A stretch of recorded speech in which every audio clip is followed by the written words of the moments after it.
트럼프 탄핵론이 제기되었습니다. 미국 정치권 내부에서 대통령의 권한을 박탈해야 한다는 주장이 터져나온 것입니다.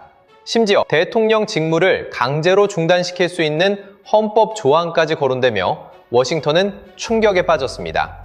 전 세계가 숨을 죽였습니다. 그런데 진짜 충격은 그 다음이었습니다. 궁지에 몰린 트럼프가 갑자기 대한민국을 향해 맹렬한 비난을 퍼붓기 시작한 것입니다. 수많은 나라 중 왜 하필 한국이었을까요?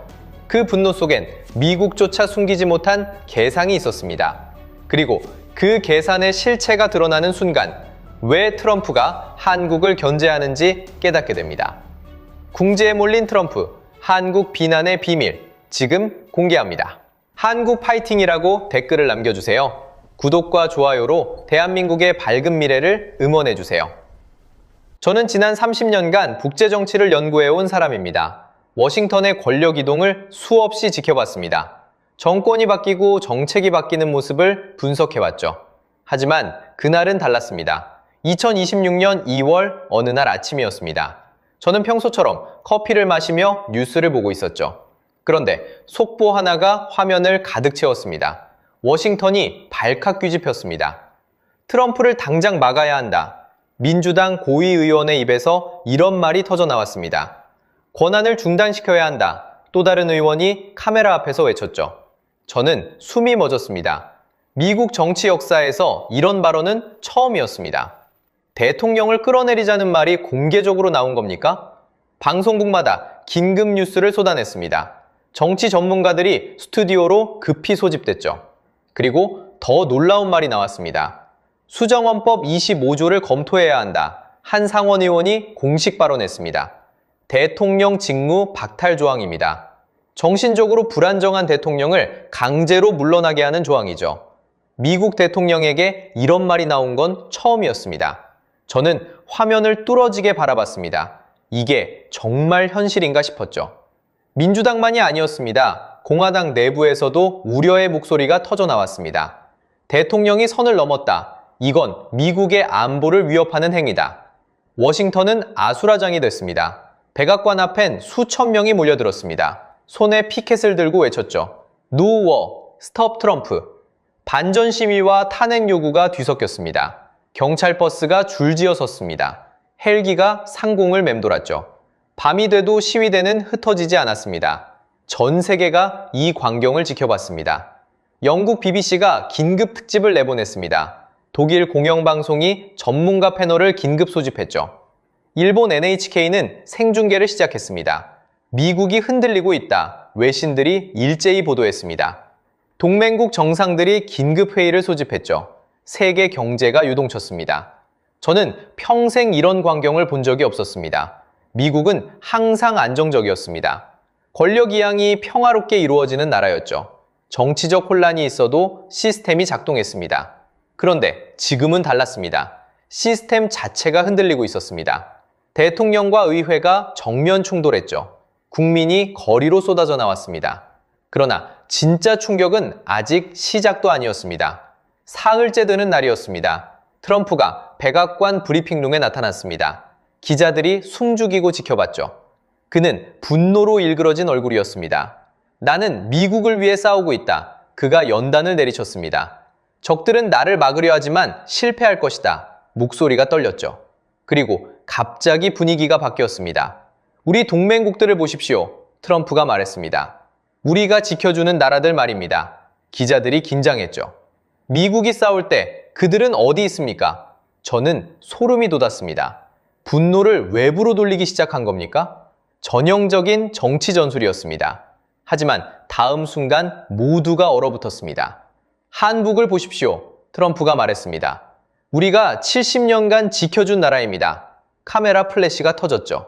그런데 지금 우리를 돕고 있습니까? 그의 목소리가 높아졌습니다. 미국이 필요할 때 그들은 침묵하고 있습니다. 감사할 줄 모르는 겁니까? 브리핑룸에 정적이 흘렀습니다. 단 1초였습니다. 그리고 카메라 플래시가 다시 일제히 터지기 시작했죠. 5초 만에 백악관 트위터 공식 계정이 발언 클립을 올렸습니다. 30초 만에 CNN 자막이 바뀌었습니다. 트럼프, 한국 직격. 5분 만에 백악관 서관 복도가 술렁이기 시작했습니다. 참모들이 휴대폰을 꺼내들었죠. 누군가는 작게 욕을 내뱉었습니다. 또 시작이군. 한 익명의 보좌관이 말했습니다. 1시간 만에 국무부 한국 데스크에 비상이 걸렸습니다. 2시간 만에 펜타곤 인도태평양 사령부가 긴급 화상회의를 소집했죠. 3시간 만에 도쿄 미국 대사관이 본국에 전문을 띄웠습니다. 한국 측 반응 없음. 4시간 만에 베이징 대사관도 같은 전문을 보냈습니다. 한국 측 침묵. 그 시각 서울 외교부 청사 7층에서는 야근하던 상무관들이 모니터를 멍하니 바라보고 있었습니다. 도쿄, 베이징, 워싱턴이 동시에 술렁이는데 정작 서울은 아무 말이 없었습니다. 그리고 한반도 남쪽 평택에서는 새벽 5시였습니다. 캠프 험프리스의 한 경납고, 라디오 한 대만 조용히 켜져 있었죠. 저는 믿을 수 없었습니다.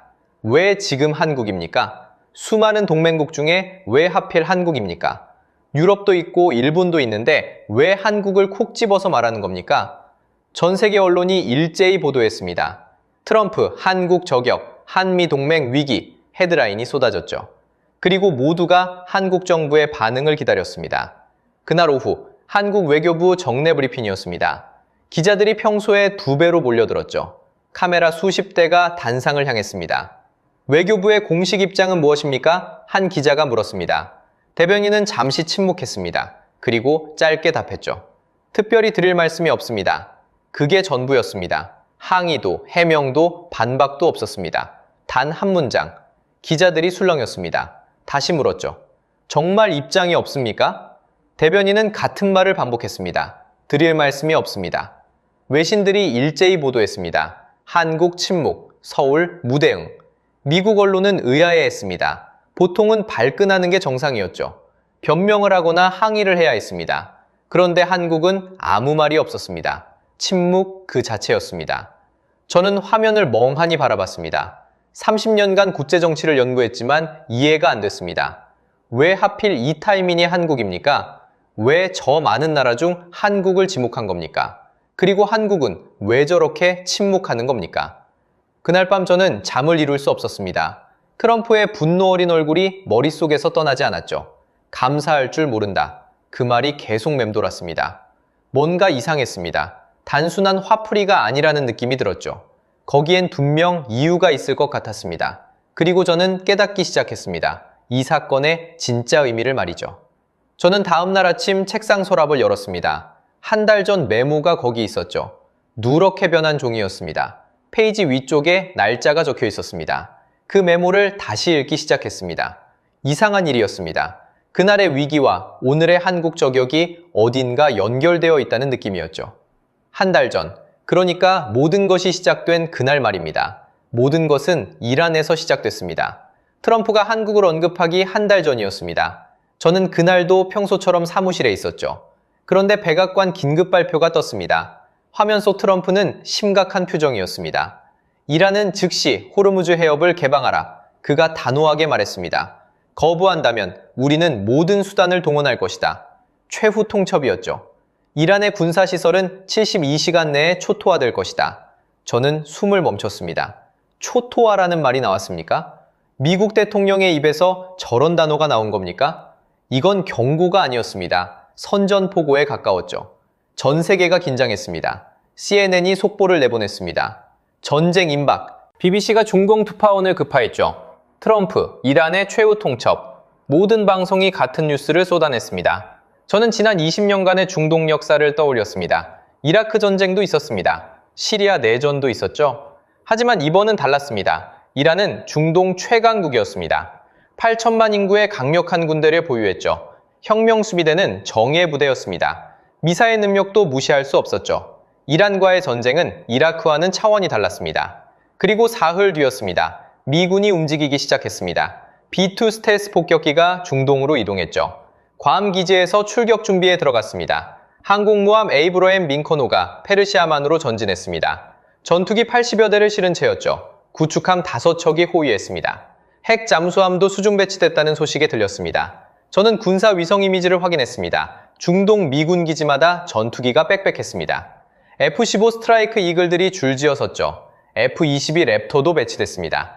개전 직전 분위기였습니다. 펜타곤 대변인이 브리핑을 했습니다. 우리는 준비돼 있다. 그가 말했죠. 대통령 명령이 떨어지면 즉시 작전을 수행할 것이다. 중동 하늘엔 먹구름이 드리워졌습니다. 이란도 가만히 있지 않았습니다. 혁명수비대가 총동원령을 내렸죠.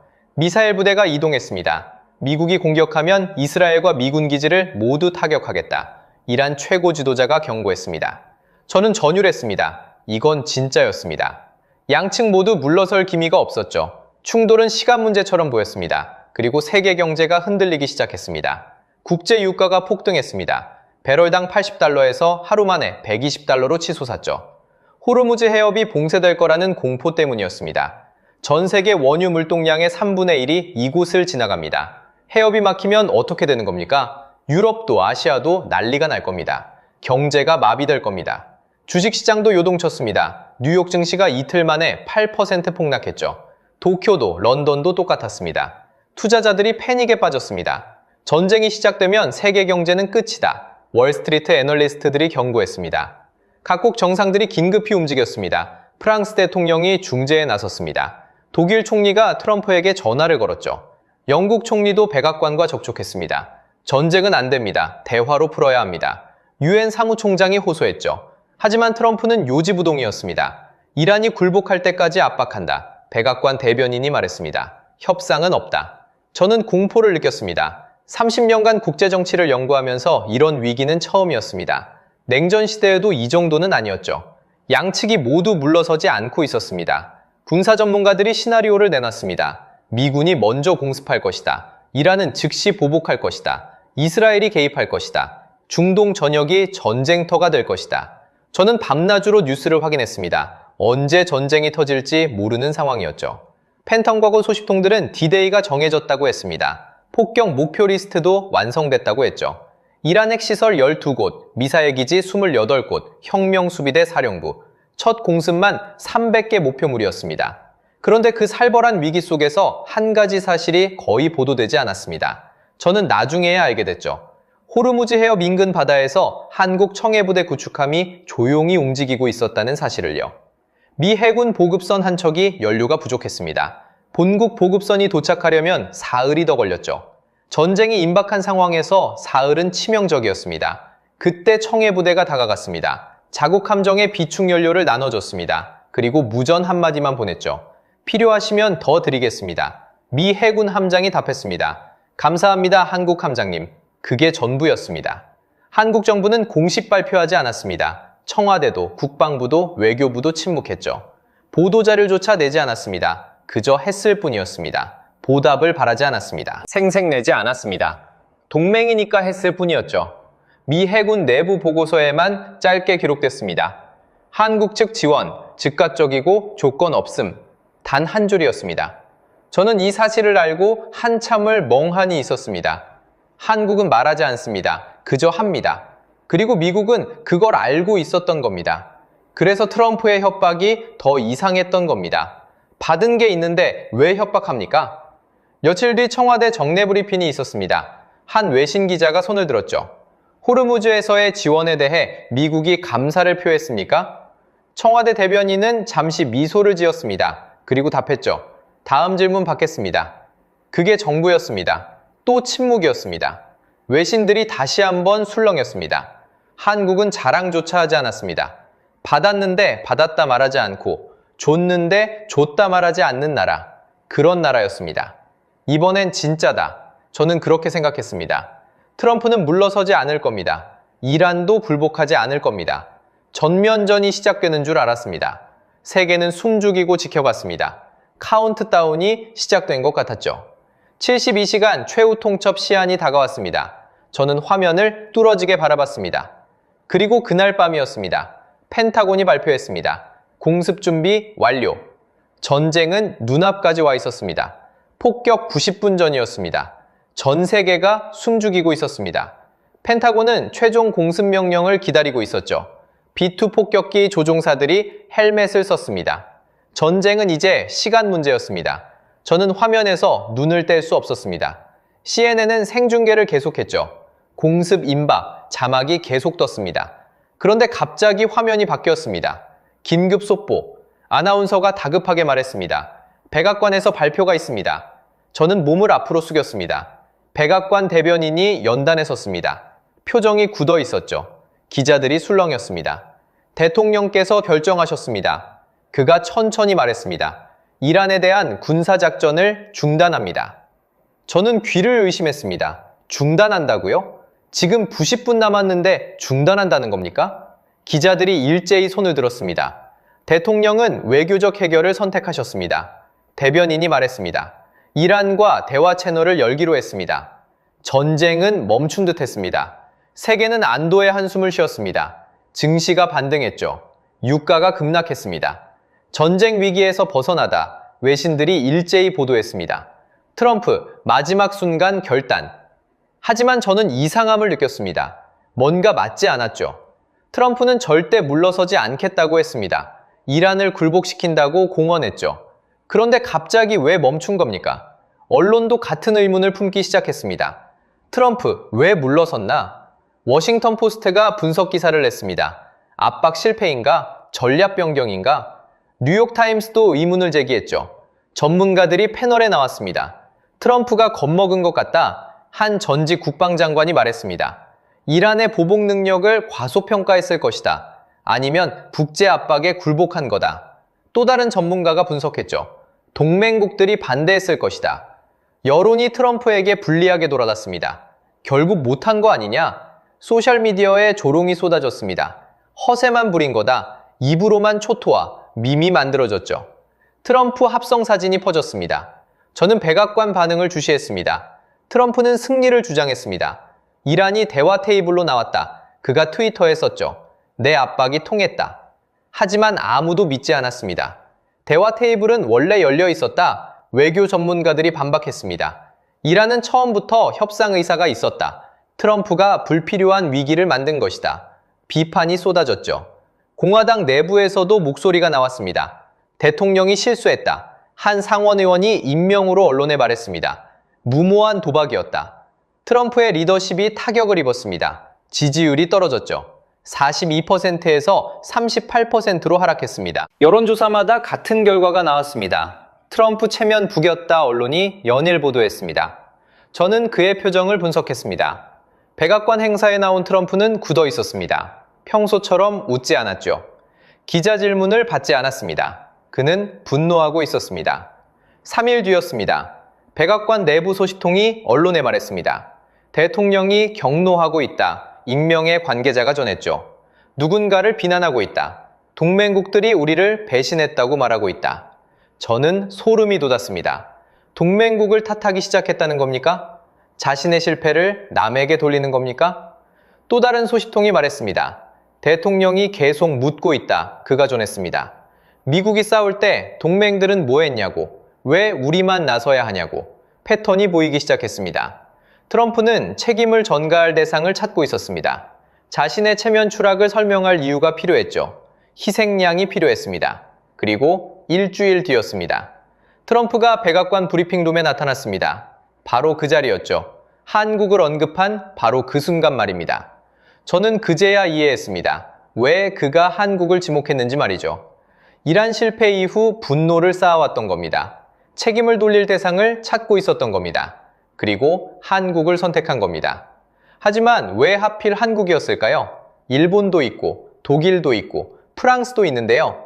수많은 동맹국 중에 왜 한국을 콕 집어서 압박한 겁니까? 저는 노트에 적었던 분석을 다시 봤습니다. 트럼프의 체면 추락, 분노 전가, 한국 지목, 모든 것이 결과였습니다.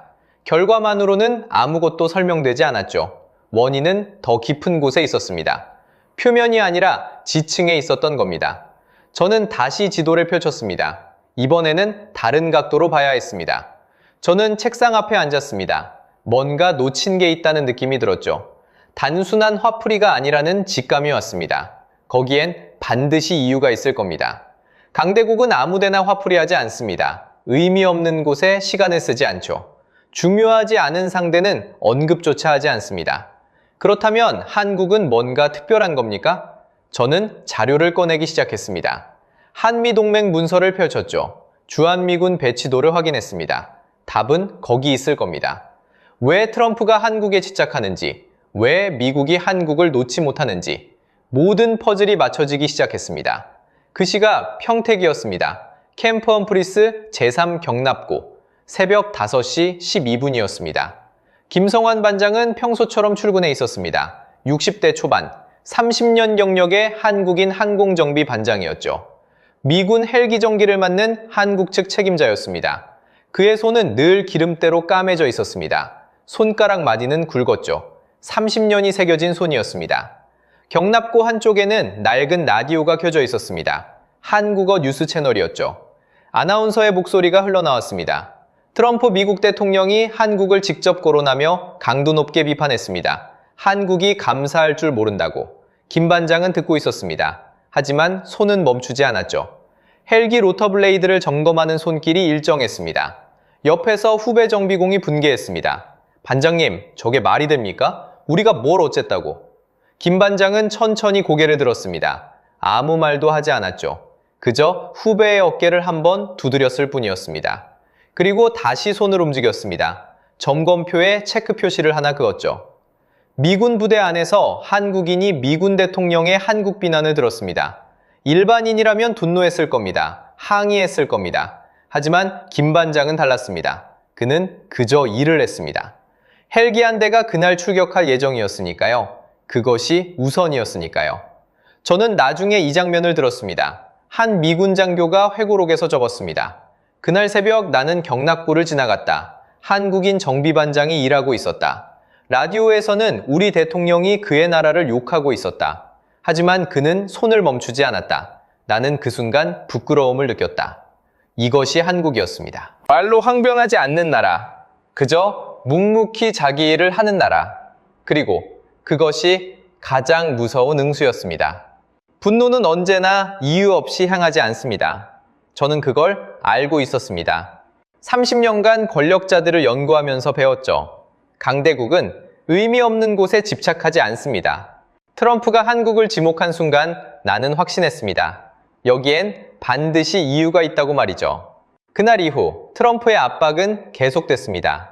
이틀 뒤 또다시 한국을 언급했죠. 기자회견에서였습니다. 한국은 우리가 70년간 지켜준 나라다. 그가 말했습니다. 우리 군대가 거기 있다. 목소리에 날이 서 있었죠. 그런데 미국이 어려울 때 뭘 했습니까? 기자들이 질문을 쏟아냈습니다. 구체적으로 무엇을 원하십니까? 한 기자가 물었죠. 트럼프는 대답하지 않았습니다. 그저 고개를 저을 뿐이었죠. 감사할 줄 모른다. 그 말만 반복했습니다. 미국 언론도 의아해하기 시작했습니다. 왜 갑자기 한국인가? CNN 앵커가 물었습니다. 왜 지금이 타이밍인가? MSNBC도 같은 질문을 던졌죠. 수많은 동맹 중 왜 한국인가? 워싱턴 포스트가 분석 기사를 냈습니다.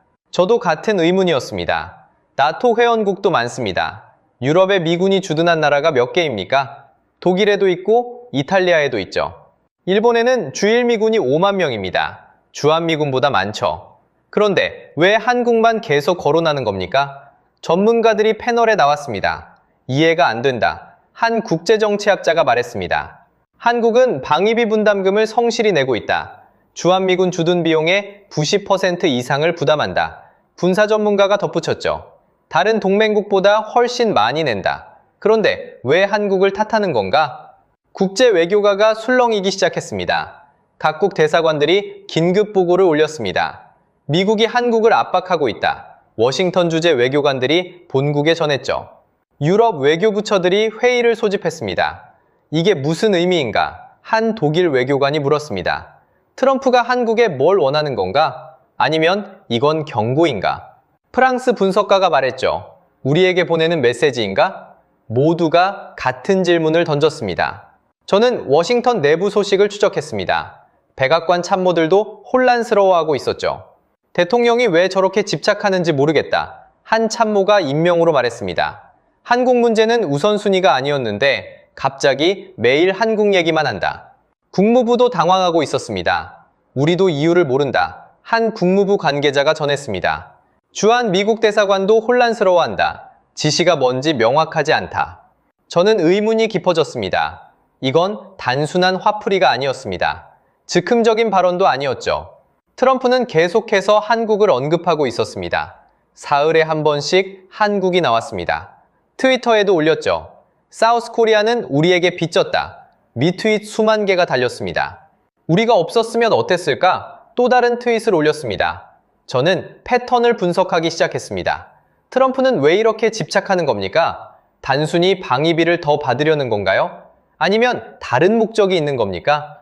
군사 전문가들도 분석에 나섰습니다. 주한미군 철수를 압박하는 것 같다. 한 전직 장성이 말했습니다. 협상 카드로 쓰려는 것 같다. 아니다. 또 다른 전문가가 반박했죠. 주한미군은 미국 전략의 핵심이다. 트럼프도 그걸 안다. 저는 고개를 끄덕였습니다. 맞습니다. 주한미군은 단순히 한국만 지키는 게 아니죠. 더 큰 역할이 있습니다. 그렇다면 대체 뭐가 문제입니까? 저는 책상 앞에 앉았습니다. 자료를 쌓아놓고 하나씩 검토하기 시작했죠. 한미 상호방위 조약 원문을 펼쳤습니다. 주한미군 배치 현안을 확인했습니다. 미국 인도태평양 전략 문서를 읽었습니다. 밤이 깊어갔습니다. 커피를 여러 잔 마셨죠. 창밖은 어두웠습니다. 하지만 저는 멈출 수 없었습니다. 뭔가 중요한 걸 놓치고 있다는 느낌이 들었습니다. 트럼프의 분노에는 이유가 있습니다. 미국의 압박에는 목적이 있죠. 강대국은 쓸데없는 곳에 에너지를 쓰지 않습니다. 그렇다면 한국은 뭡니까? 왜 하필 한국입니까? 왜 일본도 아니고 독일도 아니고 한국입니까? 왜 이란 사태 이후 갑자기 한국을 거론하는 겁니까? 저는 지도를 꺼냈습니다. 세계 지도를 펼쳤죠. 미군 기지 위치를 표시하기 시작했습니다. 붉은 펜으로 하나씩 체크했습니다. 독일, 이탈리아, 영국, 일본, 한국. 그리고 아시아 지도를 자세히 봤습니다. 중국이 보였습니다. 러시아가 보였죠? 북한이 보였습니다. 그리고 그 한가운데 한국이 있었습니다. 저는 숨을 멈췄습니다. 뭔가 보이기 시작했습니다. 퍼즐 조각이 맞춰지는 느낌이었죠. 한국의 위치가 심상치 않았습니다. 지정학적으로 완벽한 곳에 있었습니다. 동북아의 중심이었죠. 모든 강대국이 맞닿은 곳이었습니다. 저는 더 깊이 파고들기 시작했습니다. 주한미군의 진짜 역할이 뭡니까? 단순히 북한만 견제하는 겁니까? 아니면 더 큰 그림이 있는 겁니까? 자료를 뒤지기 시작했습니다. 펜타곤 보고서를 찾았죠. 국방부 전략 문서를 읽었습니다. 그리고 저는 발견했습니다. 놀라운 사실을 말이죠. 저는 지도를 펼쳤습니다. 동북아 전략 지도였죠. 미국 국방부가 작성한 기밀 문서였습니다. 몇 년 전 공개된 자료였죠. 하지만 그때는 몰랐습니다.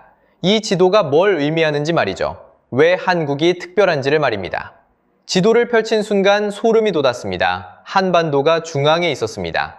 그 주변을 둘러싼 국가들이 보였죠. 북쪽엔 중국이 있었습니다.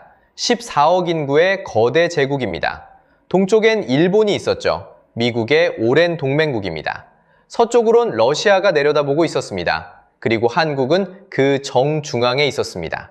저는 천천히 지도를 따라갔습니다. 손가락으로 국경선을 짚어가며 확인했죠. 한국 북쪽은 북한입니다. 그 위가 중국이죠. 동해 건너편이 일본입니다. 완벽한 위치였습니다. 지정학적으로 이보다 더 중요한 곳이 있을까요? 동북아 모든 강대국이 맞닿은 곳입니다. 태평양으로 나가는 관문이죠. 저는 주한미군 기지 위치를 확인했습니다. 평택에 캠프 험프리스가 있습니다. 미 육군 최대 해외 기지죠. 김성환 반장이 일하는 바로 그 경납고가 있는 곳입니다. 우산에 공군 기지가 있습니다. F-16 전투기들이 배치되어 있습니다. 군산, 대구에도 미군 시설이 있죠. 부산엔 해군 기지가 있습니다. 서울엔 사령부가 있었습니다. 3만 명이 넘는 미군이 주둔하고 있습니다. 저는 문득 의문이 들었습니다. 이 병력이 정말 북한만 견제하는 겁니까? 인구 2,500만의 북한을 막기 위해서입니까? 그것만으로는 설명이 안 됩니다. 펜타곤 보고서를 다시 펼쳤습니다. 주한미군은 인도태평양 전략의 핵심 거점이다. 첫 페이지에 이렇게 적혀 있었습니다. 한반도는 중국 견제의 전초기지다. 다음 문장이었죠. 태평양 방어선의 중심축이다. 저는 숨이 멎었습니다. 북한이 아니었습니다. 주한미군의 진짜 목표는 중국이었던 겁니까? 더 읽어내려갔습니다. 중국이 태평양으로 진출하는 것을 막는다. 보고서는 명확했습니다. 한국은 제1방어선이다. 일본, 괌, 하와이로 이어지는 방어망의 시작점이다. 저는 전율했습니다. 왜 미국이 한국에 집착하는지 보였습니다. 한국은 단순한 나라가 아니었습니다. 그곳은 전략의 심장이었습니다. 동북아의 닻이었습니다. 흔들리지 않으면 전체 방어선이 흔들리지 않는 그런 닻이었던 겁니다. 중국을 봤습니다. 세계 2위 경제 대국입니다. 군사력도 급성장하고 있죠. 항공모함을 여러 척 건조했습니다. 중국은 태평양으로 나오려 합니다. 그런데 앞을 막고 있는 게 뭡니까? 한국입니다. 일본입니다. 미국은 이 방어선을 절대 포기 못합니다. 저는 시나리오를 그려봤습니다. 만약 주한미군이 철수하면 어떻게 될까요? 한반도에서 미군이 사라지면요. 중국이 즉시 영향력을 확대할 겁니다. 북한은 완전히 중국 쪽으로 기울겠죠. 한국도 압박받을 겁니다. 일본은 고립될 겁니다. 동북아 전체가 중국 세력권으로 넘어갑니다. 그리고 그 다음은 뭡니까? 중국 해군이 태평양으로 진출합니다. 미국 방어선이 무너지는 겁니다. 괌까지 후퇴해야 할 겁니다. 저는 미국 입장에서 생각해봤습니다. 이건 용납할 수 없는 시나리오죠. 70년간 쌓아온 패권이 무너집니다. 아시아 전체를 잃는 겁니다. 주한미군은 철수할 수 없습니다. 절대로요. 지도를 다시 봤습니다. 한국에서 중국 베이징까지 거리를 확인했죠. 900km입니다. 서울에서 중국 동부해안까지는요, 600km도 안 됩니다. 미군 전투기로 30분 거리죠. 미사일은 10분이면 도달합니다. 저는 이해했습니다. 주한미군은 북한 방어용이 아니었습니다. 중국을 겨냥한 칼이었던 겁니다. 언제든 중국 심장부를 찌를 수 있는 위치죠. 그래서 중국이 그렇게 신경 쓰는 겁니다. 사드 배치 때 왜 그렇게 난리였습니까? 중국이 한국을 경제적으로 압박했죠. 한한령을 내렸습니다. 중국도 알고 있었던 겁니다. 한국에 미군이 있다는 게 얼마나 위협적인지요. 자기들 목에 칼이 들이댄 거나 마찬가지죠. 저는 러시아도 확인했습니다. 블라디보스토크가 보였습니다. 러시아 태평양 함대 기지죠. 한국에서 600km입니다. 러시아도 마찬가지입니다. 주한미군이 있으면 견제당합니다. 북한을 통해서만 태평양에 접근할 수 있죠. 모든 길이 한국으로 연결됐습니다. 중국 견제, 러시아 견제, 북한 견제, 일본 방어, 태평양 방어선, 인도 태평양 전략 핵심. 미국은 한국 없이 안 됩니다. 저는 의자에 깊숙이 몸을 기댔습니다. 모든 것이 이해됐죠. 트럼프가 왜 한국을 압박했는지 말입니다. 미국은 한국을 절대 포기 못합니다. 전략적으로 불가능하죠. 한국을 잃으면 아시아 전체를 잃습니다. 그런데 트럼프는 협박했습니다. 감사할 줄 모른다. 우리가 지켜줬다. 압박을 가했죠. 하지만 그건 실수였습니다. 왜냐하면 그 순간 모두가 알아차리게 들싸느니까요. 미국이 얼마나 한국을 필요로 하는지를 말이죠. 저는 펜을 들었습니다. 노트에 적기 시작했습니다. 미국은 한국을 협박할 수 없다. 왜냐하면 미국이 더 필요하기 때문이다. 주한미군은 한국을 위한 게 아니다. 미국 자신을 위한 것이다. 한국은 보호받는 나라가 아니다. 미국 전략의 필수 요소다. 창밖을 봤습니다. 날이 밝아오고 있었죠. 밤새 자료를 분석했습니다. 하지만 후회는 없었습니다. 저는 진실을 발견했으니까요. 트럼프가 감추려던 진실을 말이죠. 미국은 한국 없이는 못 섭니다. 아시아에서 패권을 유지할 수 없죠. 중국을 견제할 수 없습니다. 한국은 미국에게 선택이 아닙니다. 필수입니다. 그리고 그 순간 저는 깨달았습니다. 트럼프의 협박이 왜 역효과를 낸 건지를요. 왜 전 세계가 주목하기 시작한 건지를요. 미국이 스스로 약점을 드러낸 겁니다. 우리는 한국이 필요하다. 트럼프는 그렇게 고백한 셈이었죠. 저는 미소를 지었습니다. 이제 이해됐습니다. 모든 것이 명확해졌죠. 그 순간 나는 깨달았습니다. 퍼즐이 완전히 맞춰졌죠. 트럼프의 협박이 무엇을 의미하는지 말입니다. 강대국의 본능을 떠올렸습니다. 30년간 국제정치를 연구하며 배운 교훈이죠. 강자는 약자를 무시합니다. 관심조차 주지 않죠. 중요하지 않은 나라는 언급하지 않습니다. 미국이 아프리카 소국을 압박합니까? 남미 작은 나라를 협박합니까? 그럴 이유가 없죠. 필요 없으니까요. 하지만 트럼프는 한국을 계속 언급했습니다. 매주 한국 얘기를 했죠. 트위터에도 올렸습니다. 이게 뭘 의미하는 겁니까? 저는 노트에 적었습니다. 강대국은 필요한 상대에게만 집착한다. 트럼프가 한국을 압박한 이유는 단순했습니다. 한국이 필요했기 때문입니다. 절실히 필요했던 겁니다. 필요 없었다면 언급조차 안 했을 겁니다. 저는 역사를 떠올렸습니다. 냉전시대 미국은 소련을 어떻게 대했습니까? 끊임없이 압박했죠. 협상하고 견제했습니다. 왜 그랬을까요? 소련이 진짜 위협이었으니까요. 무시할 수 없는 존재였으니까요. 반대로 약소국은 어땠습니까? 신경도 안 썼습니다. 트럼프의 한국 압박도 똑같았습니다. 감사할 줄 모른다, 우리가 지켜줬다, 이런 말들이 계속 나왔죠.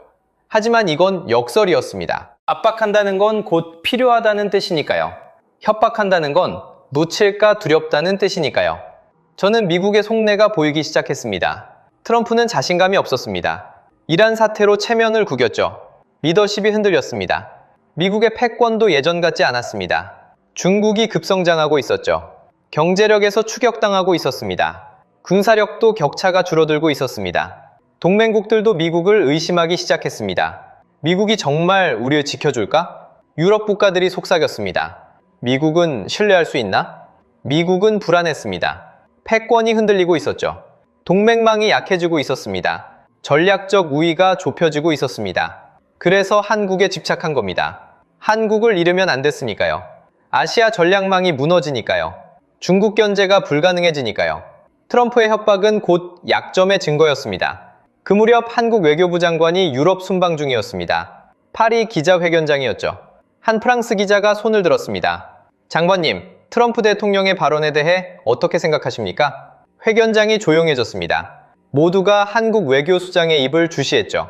장관은 마이크를 잡았습니다. 잠시 청중을 둘러봤죠. 그리고 미소를 지었습니다. 단지 미소뿐이었습니다. 다음 질문 받겠습니다. 그게 답이었습니다. 회견장이 잠시 술렁였습니다. 그리고 곧 박수가 터져 나왔습니다. 누군가는 알아본 겁니다. 그 미소의 의미를요.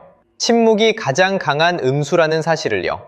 다음날 르몽드 일면에 사진이 실렸습니다. 미소 짓는 한국 외교장관의 얼굴이었죠. 헤드라인은 단 2글자였습니다. 여유. 그 시각 평택에서는 아침 교대 시간이었습니다. 김성환 반장은 헬멧을 벗었습니다. 야간 정비조 근무를 막 마친 참이었죠. 후배 정비공이 다가왔습니다. 손에 신문을 들고 있었습니다. 일면 헤드라인이 보였죠. 트럼프, 또 한국 비난. 후배가 물었습니다. 반장님, 정말 한마디도 안 하실 겁니까? 김 반장은 잠시 신문을 봤습니다. 그리고 천천히 말했죠. 30년이다. 그게 정부였습니다. 30년이라는 단 한마디. 후배는 더 묻지 못했습니다. 무슨 의미인지 알았으니까요. 30년 동안 김 반장은 이 경납고를 지켰습니다. 미군 헬기 수천 대가 그의 손을 거쳐갔죠. 한미연합훈련, 평화유지작전, 재난구조. 모든 곳에 그의 정비도장이 찍혔습니다. 말 한마디 없이 30년이었습니다. 이게 한국이었습니다. 동북아의 닷, 흔들리지 않는 나라. 저는 국제 전문가들의 분석을 찾아봤습니다. 놀랍게도 같은 결론에 도달하고 있었죠. 영국 싱크탱크 채텀하우스 보고서였습니다. 트럼프의 한국 압박은 역설적이다. 보고서는 분석했습니다. 미국이 한국을 필요로 한다는 증거다. 강대국은 불필요한 곳에 시간을 쓰지 않는다. 독일 전략연구소도 비슷했습니다. 미국은 한국 없이 아시아 전략을 유지할 수 없다. 그들의 결론이었죠.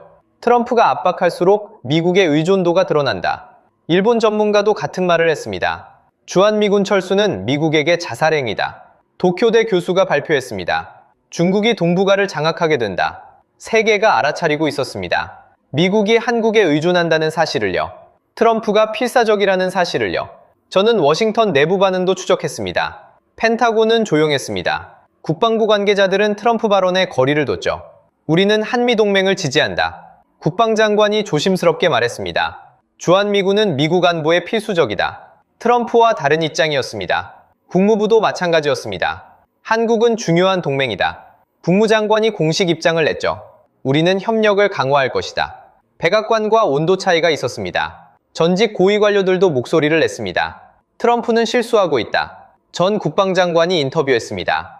한국을 압박해서 얻을 게 없다. 오히려 미국 입장만 약해진다. 전 국무장관도 경고했습니다. 동맹은 협박으로 유지되지 않는다. 그가 말했습니다. 신뢰로 유지된다. 트럼프는 신뢰를 깨고 있다. 저는 확신했습니다. 트럼프는 전략적 실수를 했던 겁니다. 자신의 약점을 스스로 드러낸 겁니다. 협박은 힘의 과시가 아니었습니다. 오히려 불안의 표현이었죠. 강한 자는 협박하지 않습니다. 그냥 행동하죠. 약한 자가 협박합니다. 할 수 없으니까 말로 하는 겁니다. 트럼프는 주한미군을 철수할 수 없었습니다. 전략적으로 불가능했죠. 펜타곤이 반대했습니다. 의회도 반대할 겁니다. 할 수 없으니 압박한 겁니다. 저는 웃음이 나왔습니다. 아이러니했죠. 트럼프는 한국을 굴복시키려 했습니다. 하지만 결과는 정반대였습니다. 세계는 깨달았습니다. 왜 미국이 한국을 놓지 못하는지를요. 왜 주한미군이 필수적인지를요. 왜 한국이 미국에게 중요한지를요. 협박은 곧 고백이었습니다. 우리는 당신이 필요합니다. 트럼프는 사실상 그렇게 말한 겁니다. 물론 본인은 그렇게 생각 안 했겠죠. 승리한다고 믿었을 겁니다. 하지만 국제정치는 그렇게 단순하지 않습니다. 말의 이면을 봐야 합니다. 행동의 진짜 의미를 읽어야 하죠. 트럼프가 한국을 압박한 순간 저는 확신했습니다. 미국은 한국 없이 못 산다고요. 그리고 이제 세계도 알게 됐습니다. 한국이 얼마나 중요한 나라인지를요. 미국조차 함부로 할 수 없는 나라라는 걸요. 저는 노트를 덮었습니다. 결론은 명확했죠. 트럼프의 협박은 미국의 약점이었다. 그리고 그 중심엔 한국이 있었다. 그날 이후 세계는 같은 질문을 던졌습니다. 왜 미국은 저토록 한국을 놓지 못하는가? 외신들이 일제히 움직이기 시작했죠. 트럼프의 한국 압박 이후 분위기가 바뀌었습니다. 세계가 한국을 다시 보기 시작한 겁니다. 영국 파이낸셜 타임즈가 특집을 냈습니다. 미국은 왜 한국에 집착하는가? 제목이었죠. 여러 차례에 걸친 심층 분석 기사였습니다. 한국은 단순한 동맹국이 아니다. 기사는 시작했습니다. 아시아 패권의 핵심 축이다. 아시아의 균형추다. 구체적인 분석이 이어졌습니다. 주한미군 3만 명은 북한만 견제하지 않는다. 군사 전문가 인터뷰가 실렸죠. 중국, 러시아를 동시에 압박하는 전략 거점이다. 한국 없이 미국의 인도태평양 전략은 무너진다. 독일 슈피겔도 움직였습니다. 한반도, 세계 전략의 중심, 커버 스토리였습니다. 사진과 함께 지도 분석이 실렸죠. 미국이 70년간 한국을 지켜온 이유가 있다. 기사는 분석했습니다. 자신들을 위해서였다.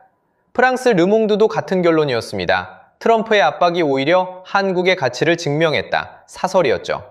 강대국은 불필요한 곳에 집착하지 않는다. 일본 아사히 신문은 더 직설적이었습니다. 미국은 한국 없이 중국을 견제할 수 없다. 헤드라인이었습니다. 주한미군 철수는 미국의 자살행위다. 중국 언론까지 반응했습니다. 물론 다른 각도였죠. 미국이 한국을 이용해 중국을 압박한다. 환구시보가 비판했습니다. 하지만 이것도 인정하는 셈이었습니다. 한국의 전략적 가치를요.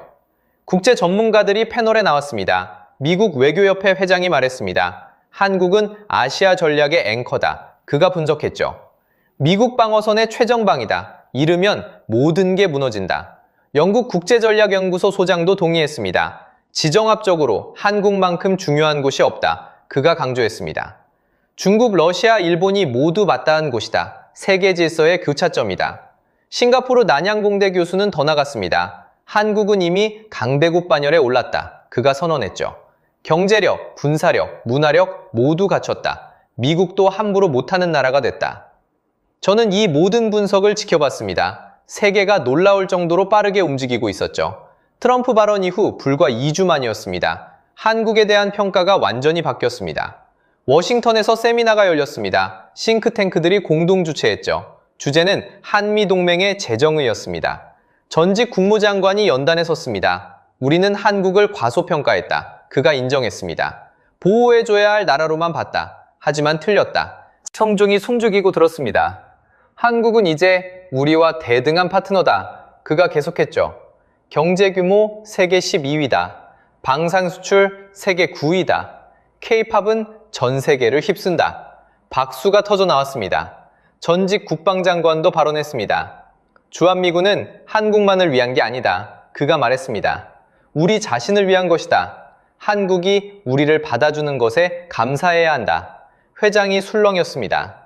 미국 고위관료의 입에서 이런 말이 나온 겁니까? 받아준다는 표현을 쓴 겁니까? 패러다임이 바뀌고 있었습니다.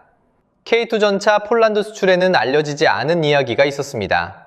계약 규모는 수백억 달러였죠. 하지만 진짜는 납기였습니다. 폴란드는 우크라이나 전쟁 때문에 당장 전차가 필요했습니다. 보통 수출 납기는 5년이었죠. 그런데 한국은 약속했습니다. 1년 안에 인도하겠습니다. 모두가 불가능하다고 했습니다. 한국 방산업체 노동자들은 야간 교대를 자청했습니다. 24시간 생산 라인이 돌아갔죠. 추석 연휴에도 공장불이 꺼지지 않았습니다. 한 50대 용접공이 인터뷰에서 말했습니다. 우리가 만든 전차가 우크라이나를 도울 수 있다면 그거면 됐었습니다. 그는 보너스를 더 받지 않았습니다. 명예도 바라지 않았죠. 그저 일했을 뿐이었습니다. 약속한 1년 안에 K2 전차 첫 인도분이 폴란드에 도착했습니다. 폴란드 국방장관이 직접 기자회견을 열었죠. 한국은 약속을 지키는 나라다. 그가 말했습니다. 이것이 동맹이다. 그날 한국 방산 노동자들은 평소처럼 출근했습니다. 자축 행사도 없었죠. 다음 납기를 준비하고 있었습니다. 이게 한국이었습니다. 말하지 않고 행동하는 나라, 자랑하지 않고 지키는 나라. 유럽에서도 비슷한 움직임이 일었습니다. 브뤼셀 유럽연합 본부였습니다. 외교안보회의가 열렸죠. 한국과의 협력을 강화해야 한다. 한 외교관이 제안했습니다. 인도태평양 지역에서 핵심 파트너다. 중국 견제를 위해서도 필요하다. 프랑스가 먼저 움직였습니다. 마크롱 대통령이 한국 방문을 발표했죠. 전략적 동반자 관계를 심화하겠다. 공식 성명이었습니다. 독일도 뒤따랐습니다. 한국은 아시아의 핵심 민주국가다. 총리가 발언했습니다. 우리의 가치를 공유하는 파트너다. 영국은 한 발 더 나갔습니다. 한국과 안보 협력을 확대한다. 국방장관이 선언했죠. 인도태평양 전략에서 함께 갈 것이다. 세계 질서 속 한국의 위치가 재정립되고 있었습니다. 단순한 미국 동맹국이 아니었습니다. 보호받는 나라가 아니었죠. 세계 전략 거점 국가였습니다. 패권 경쟁의 핵심 축이었습니다. 아시아의 균형추였습니다. 저는 이 모든 변화를 지켜보며 반성했습니다. 나는 한국을 과소평가했습니다. 30년간 국제정치를 연구하면서도 몰랐죠. 한국이 얼마나 중요한지를요. 세계 질서에서 어떤 위치인지를요. 작은 나라라고 생각했습니다. 강대국들 사이에 낀 나라라고 봤죠. 완전히 틀렸습니다. 한국은 작은 나라가 아니었습니다. 낀 나라는 더욱 아니었죠. 세계가 필요로 하는 나라였습니다. 경제력으로 세계 12위입니다. 반도체, 배터리, 조선에서 세계 1위죠. 문화 콘텐츠는 전 세계를 사로잡았습니다. 분사력도 무시할 수 없습니다. K2 전차, K9 자주포가 세계 시장을 휩쓸었죠. 폴란드가 대량 구매했습니다. 호주, 노르웨이도 한국 무기를 삽니다. 방산 수출 100억 달러를 넘어섰습니다. 저는 데이터를 다시 확인했습니다. 국내 총생산 1조 7천억 달러, 세계 12위입니다. 1인당 국민소득 3만 5천 달러를 넘었죠. 인구는 5천만 명이 넘습니다. 선진국 중에서도 적지 않은 규모죠. 기술력은 어떻습니까? 반도체 메모리 세계 점유율 70%입니다. 디스플레이, 배터리도 세계 최고죠. 조선은 세계 1위를 계속 지키고 있습니다. 문화 영향력은 더 놀랍습니다. K-팝이 빌보드를 정령했죠. K-드라마가 넷플릭스를 휩쓸었습니다. 한국 영화가 오스카를 받았습니다. 전 세계가 한국 문화에 열광합니다. 그리고 마침내 한국 대통령이 입을 열었습니다. 트럼프 발언 이후 한 달 만이었죠. 청와대 정원이었습니다. 외신 기자들이 모두 모였습니다. 모두가 긴 성명을 기대했습니다. 반박이 있을 줄 알았죠. 적어도 해명이라도 있을 거라 봤습니다. 대통령이 연단에 섰습니다. 마이크를 잡았죠. 잠시 청중을 봤습니다. 그리고 천천히 말했습니다. 우리는 우리의 길을 갑니다. 그게 전부였습니다. 단 한 문장, 11글자. 대통령은 연단을 내려왔습니다. 질문을 받지 않았죠. 기자들이 한순간 멍해졌습니다. 그리고 깨달았습니다. 더 말할 것이 없다는 사실을요. 이미 충분하다는 사실을요. 다음날 전 세계 주요 신문 일면에 같은 사진이 실렸습니다. 한국 대통령의 짧은 한 문장이었습니다. 워싱턴 포스트는 이렇게 분석했죠. 11글자의 외교, 우리는 한국을 다시 봐야 한다. 영국 더 타임즈는 헤드라인을 이렇게 뽑았습니다. 침묵의 승리자. 일본 아사히는 사설을 냈습니다. 한국의 한 문장이 미국의 모든 협박을 무력화했다. 저는 깨달았습니다. 진짜 강한 나라가 뭔지를요. 진정한 강국의 조건이 뭔지를요. 군사력만이 아닙니다. 경제력만도 아니죠. 모두가 필요로 하는 나라, 그리고 그 필요 앞에서도 자랑하지 않는 나라. 그것이 진짜 강국입니다. 미국이 필요로 합니다. 중국도 의식합니다. 일본도 견제하죠. 유럽도 손을 내밉니다. 모두가 한국을 원합니다. 경제 협력을 원하고요. 기술 협력을 바라고요. 문화 교류를 발망합니다. 한국 없이는 안 되는 세상이 됐습니다. 그리고 몇 주 뒤 미국 국방장관이 한국을 방문했습니다. 일정에 없던 곳을 갔죠. 평택 캠프 험프리스였습니다. 제3 경납고였습니다. 김성환 반장이 30년간 일해온 바로 그곳이었죠. 국방장관이 통역과 함께 들어섰습니다. 정비공들이 잠시 일을 멈췄죠. 장관은 천천히 경납고를 둘러봤습니다. 30년 된 공구함, 손때 묻은 점검표, 정성스레 걸린 안전모드. 그가 발걸음을 멈춘 곳은 김성환 반장 앞이었습니다. 장관이 모자를 벗었습니다. 미군 사성장군이 한국인 정비반장 앞에서 모자를 벗은 겁니다. 통역이 당황했죠. 의전에 없는 행동이었습니다. 장관의 얼굴이 잠시 굳어 있었습니다. 그는 김 반장의 손을 봤습니다. 30년의 기름때가 새겨진 손이었습니다. 그리고 자신의 손을 봤죠. 깨끗한 손이었습니다. 장관은 눈을 잠시 감았습니다. 무언가를 삼키는 듯한 표정이었죠. 장관이 입을 열었습니다. 통역을 통하지 않았습니다. 어색한 한국어였죠. 감사합니다, 선생님. 경납고가 정적에 빠졌습니다. 선생님이라는 단어를 미국 국방장관이 한국 정비반장에게 쓴 겁니다. 그것도 한국어로요. 김 반장은 잠시 어리둥절했습니다. 그리고 천천히 고개를 숙였죠. 아무 말도 하지 않았습니다. 그저 가볍게 고개를 숙였을 뿐이었습니다. 30년의 침묵이었습니다. 그 침묵 앞에서 미국 국방장관이 다시 한번 고개를 숙였습니다. 두 번째였습니다. 더 깊었죠. 저는 그 장면을 영상으로 봤습니다. 한참을 멍하니 있었죠. 그리고 깨달았습니다. 이것이 역사가 뒤집히는 순간이었음을요. 70년 전 미국이 한국에 손을 내밀었습니다. 폐허의 나라를 일으켜 세웠죠.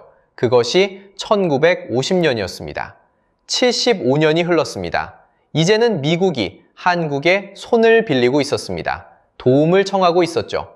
그것도 경납고에서 일하는 한 정비반장 앞에서 모자를 벗는 방식으로요. 이것이 진짜 동맹의 모습이었습니다. 협박이 아니었습니다. 베푸는 것도 아니었죠. 서로가 서로에게 고개를 숙일 수 있는 관계, 그것이 동맹이었습니다. 그리고 그날 미국 국방장관은 알았습니다. 한국은 더 이상 보호받는 나라가 아니라는 사실을요. 한국은 이제 미국이 존경해야 하는 나라라는 사실을요. 경납고를 나서며 장관이 동행한 참모에게 한마디 했다고 합니다. 우리는 저 사람들 없이 아시아를 지킬 수 없다. 참모가 묵묵히 고개를 끄덕였죠. 그리고 장관은 한마디를 더 보탰습니다. 그리고 저들은 우리에게 그것을 한 번도 자랑하지 않았다. 나는 마지막으로 세계 지도를 바라봤습니다. 30년간 수없이 봤던 지도였죠. 하지만 이제는 다르게 보였습니다. 한국이 다르게 보였습니다. 더 이상 작은 점이 아니었습니다. 강대국들 사이에 낀 나라도 아니었죠. 중심이었습니다. 세계가 주목하는 중심, 모두가 필요로 하는 중심. 한국은 더 이상 예전의 나라가 아니었습니다.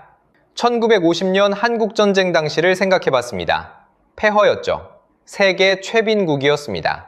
유엔군의 도움 없이는 존재할 수 없었습니다. 75년이 흘렀습니다. 경제 규모 세계 12위입니다. 1인당 국민소득 3만 5천 달러를 넘었죠. 기술 강국이 됐습니다. 문화 강국이 됐습니다. 군사 강국이 됐습니다. 세계가 배우러 오는 나라가 됐습니다. 미국도 변화를 받아들여야 했습니다. 트럼프의 협박 이후 분위기가 바뀌었죠. 백악관의 태도가 달라졌습니다. 한 달 뒤였습니다. 국무장관이 서울을 방문했습니다. 트럼프 정부 고위 관료로는 처음이었죠. 기자회견에서 그는 말했습니다. 한미동맹은 양국 모두에게 중요합니다. 조심스러운 표현이었습니다. 상호 존중에 기반합니다. 상호 존중이라는 단어가 나왔습니다. 과거에는 어땠습니까? 우리가 지켜준다는 식이었죠. 보호해준다는 말투였습니다. 이제는 달랐습니다. 대등한 관계를 인정하기 시작한 겁니다. 협박이 아닌 협의를 해야 했죠. 표현이 완전히 바뀌었습니다. 지켜준다에서 함께한다로 바뀐 겁니다. 베푼든다에서 협력한다로 달라졌죠. 미국은 더 이상 한국을 통제할 수 없었습니다. 경제적으로 독립했습니다. 기술적으로 자립했죠. 군사적으로도 강력해졌습니다. 한국은 원하면 독자 노선을 갈 수 있었습니다. 미국이 그걸 알았습니다. 그래서 태도를 바꾼 겁니다. 협박하면 잃을 수 있으니까요. 존중해야 유지할 수 있으니까요. 세계 질서도 변하기 시작했습니다. 냉전 이후 단극 체제였습니다. 미국이 모든 걸 결정했죠. 하지만 이제는 달랐습니다. 다극 체제로 전환되고 있었습니다. 미국, 중국만이 아니었죠. 유럽연합, 인도, 그리고 한국. 여러 강국이 공존하는 시대였습니다. 한국의 발언권이 커졌습니다. 국제회의에서 한국의 목소리가 중요해졌죠. 지구 어느 곳에서 위기가 터져도 한국 입장이 주목받았습니다. 왜 그렇습니까? 한국이 균형자 역할을 하니까요. 미국과도 협력하고 중국과도 대화하니까요. 어느 한쪽에 치우치지 않으니까요. 독자적 판단을 하니까요. 지난 몇 년을 돌아봤습니다. 한국의 외교 반경이 놀랍게 넓어졌습니다. 중동에서 한국 건설사가 대형 프로젝트를 수주했죠. 유럽에서 한국 배터리 공장이 들어섰습니다. 미국에서 한국 반도체 공장이 가동됐습니다. 폴란드가 한국 무기를 수백억 달러어치 샀습니다. K2 전차, K9 자주포, FA50 전투기까지요. 유럽 최대 규모 방산 계약이었죠. 호주도 한국 자주포를 선택했습니다. 노르웨이도 K9을 도입하기로 했습니다. 왜 한국 무기를 삽니까? 성능이 검증됐으니까요. 가격 대비 효율이 뛰어나니까요. 신뢰할 수 있으니까요. 문화 영향력은 더 놀라웠습니다. 방탄소년단이 유엔에서 연설했습니다. 블랙핑크가 백악관에 방문했죠. 오징어 게임이 전 세계를 사로잡았습니다. 한국 드라마를 안 본 사람이 없을 정도였습니다. 세계 젊은이들이 한국어를 배웁니다. K-팝 안무를 따라합니다. 한국 음식을 찾습니다. 소프트 파워가 막강해진 겁니다. 저는 미래를 상상해봤습니다. 10년 뒤 한국은 어떤 모습일까요? 더 강해져 있을 겁니다. 경제 규모는 더 커지겠죠. 기술 수준은 더 높아질 겁니다. 20년 뒤는 어떻습니까? 아마도 세계 7위권 경제대국이 돼 있을 겁니다. 우주강국 반열에 올라 있을 겁니다. 인공지능 선도국이 돼 있을 겁니다. 한국 중심 외교망이 더 확대될 겁니다. 아세안 국가들과 더 긴밀해지겠죠. 중동과의 협력이 깊어질 겁니다. 아프리카에도 진출이 확대될 겁니다. 세계 어디서나 한국이 필요해질 겁니다. 이게 꿈일까요? 과대평가일까요? 아닙니다. 이미 현실이 되고 있습니다. 데이터가 증명하고 있죠. 세계가 인정하고 있습니다. 평택 경락고에서 묵묵히 일하는 김성환 반장의 손이 증명하고 있습니다. 호르무즈 바다에서 조용히 연료를 나눠준 청해부대 함장의 무전이 증명하고 있습니다. 야간 교대를 자청한 방산 노동자의 용접 불꽃이 증명하고 있습니다. 미국조차 함부로 못하는 나라, 중국도 함부로 못 대하는 나라, 일본도 견제해야 하는 나라, 유럽도 협력하려는 나라, 대한민국입니다. 저는 책상 위 자료를 정리했습니다. 수많은 보고서가 쌓여 있었죠. 밤새 분석한 데이터들이었습니다. 모든 답은 이미 정해져 있었습니다. 트럼프가 한국을 협박한 순간 드러났습니다. 미국이 한국을 얼마나 필요로 하는지가요. 세계가 한국을 다시 본 순간 명확해졌습니다. 한국이 얼마나 중요한 나라인지가요. 한국은 더 이상 보호받는 나라가 아닙니다. 이제는 모두가 필요로 하는 나라입니다. 세계가 먼저 손을 내미는 나라입니다. 강대국들이 함부로 못하는 나라입니다. 저는 창밖을 바라봤습니다. 날이 완전히 밝았습니다. 새로운 하루가 시작됐죠. 새로운 시대가 시작된 겁니다. 한국이 중심에 서는 시대, 한국을 무시할 수 없는 시대, 그리고 나는 확신합니다. 1950년 한국전쟁의 폐허에서 일어났습니다. 75년 만에 세계 10대 강국이 됐죠. 앞으로 10년, 20년은 어떻겠습니까? 세계는 변할 겁니다. 패권 구조가 재편될 겁니다. 그 중심에 한국이 있을 겁니다. 21세기 세계 질서의 핵심, 모두가 주목하는 나라, 누구도 무시할 수 없는 강국, 동북아의 다치자, 아시아의 근영추, 대한민국입니다.